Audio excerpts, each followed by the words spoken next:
अहिले यो त यहाँ पो रहेछ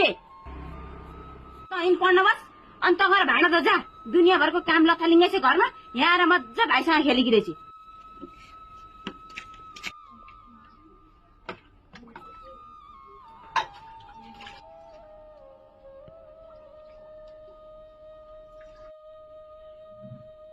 मम्मी अब यहाँ बस्नुहुन्छ अनि दिदीले खालि काम गरिराख्नुहुन्छ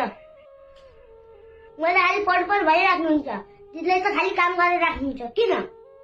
तर मैले पढ्न बस भनेर राखेको थिएँ यताउति कुरा गरेर किन यहाँ आएको पढ्न बस भनेको जा धेरै फाल्टु कुरा नबोल पढ्दिनँ म पहिला अन्नु अहिले दिदीले खालि काम किन गरिराख्नुहुन्छ होइन छोरी मान्छेले काम नगरेर कसले गर्ने त अनि छोरी मान्छेले पढेर पो के हुन्छ त ठुली भएर त बिहा नै गरेर दिनुपर्छ के अर्का घरमा जाने नै जात हो त्यही पनि आफ्नै छोरी भए पनि एउटा कुरो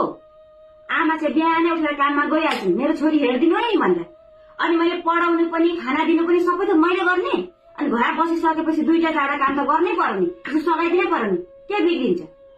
बुझेस् अब धेरै नगर 10 कुरुक्क गरेर पढ्न बस